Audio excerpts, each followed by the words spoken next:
When you first win a trophy, you want to do it again and again. It keeps you hungry. I remember, when I was young, I had idols who inspired me to go for my dreams, and I just want to give the same back. Please, believe in yourself. Football is the biggest sport in Norway for girls and has been for years, but at the same time, girls don't have the same opportunities as the boys. Playing football can be damn harsh, but every day is a fight for equality. I love my country. I never saw myself as a women's footballer. Not when I was in my tiny village in Norway. Not when I was suffering in Germany. Not when I finally made it to Lyon. Wherever you play, you just want to have fun. Every player needs to use their voice to shake up things. On the pitch, I can be really fearless.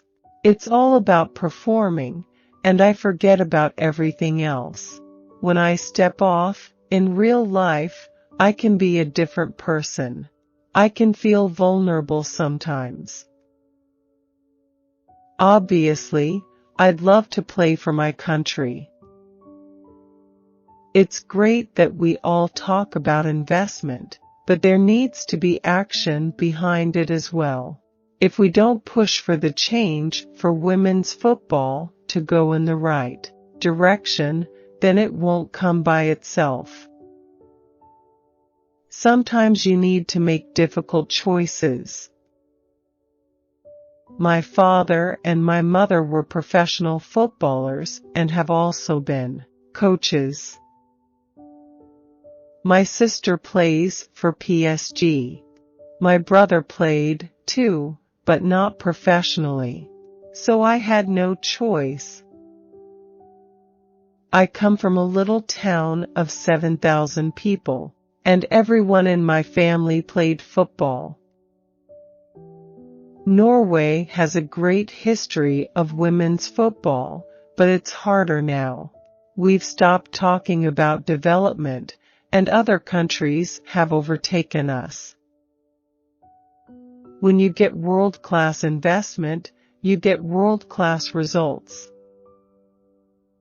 It can be tough to stand alone for something you believe in. I always used to play with the boys and loved it. You never asked yourself the question if there should be a difference between a boy or a girl. We live in a world where equality is the most important thing. When you're quite sure about yourself and the values and where you want to go, it's easy to make difficult choices. If each woman stands up and uses her voice, imagine how many voices would be together and how strong a mass that would be. It's impossible to play football in a world among men and not fight for equality. I never considered myself less worthy than a man in football. Never, never, never, never. The way I work, I always ask myself, what did go well this year? And what do we need to work on? I always have a plan in my head. What I think is important for us as players is to always stay on our toes and be critical to everything being said. Football is my biggest passion in life, and I've worked really hard to get here. It's so important to me, so I can't sit and watch things not go in the right direction. Winning all these trophies and having all this success gives you a voice. I know what I want and know my values, and therefore, it's easy to take hard choices when you know what the ambitions are and what values you stand for, So it's all about staying true to yourself. Be yourself. I'm just focused playing 100% as best as I can at my club. Of course I have ambitions, even if I don't play for the national team. I think together #WePlayStrong is a big step for football. This project is about building interest and professionalism and making younger women want to play football at a high level. I had nightmares after being with the national team. You shouldn't have things like that. If you want to get anywhere in life, you have to make choices. I just think you need to believe in yourself, be offensive, but still have some nervousness in your body before any important game. When I was little, I always loved scoring goals. I think when people ask me, "Who's your favorite player?" it's hard for me to answer. I like books. I read a lot, to be honest. I could speak for hours about equality and what needs to change in football, and in society as a whole. But in the end, everything comes back to respect. We work just as hard as any footballer, period. We go through the same experiences and heartaches. We make the same sacrifices. We leave our families behind to chase our dreams, too.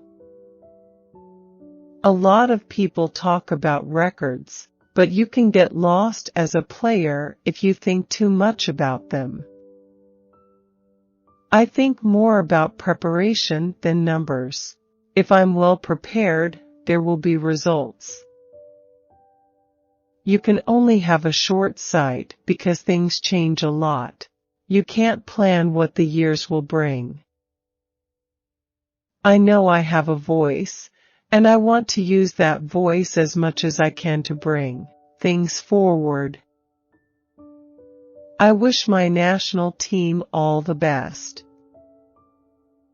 When I was 15, and I just stepped on the A team, I believed in myself, but I wasn't cocky in any way. I just wanted something so badly that I could tell people around me that were 10 years older that they had to play and perform. I would still say that I had respect. I expect if people have had a problem with me or my attitude, then they come and take it directly with me, face to face.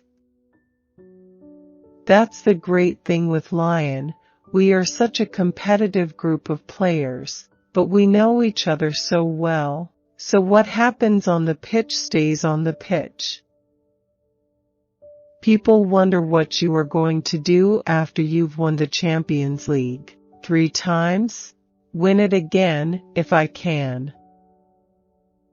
That's what defines the best athletes, being capable of showing up year after year at the highest level.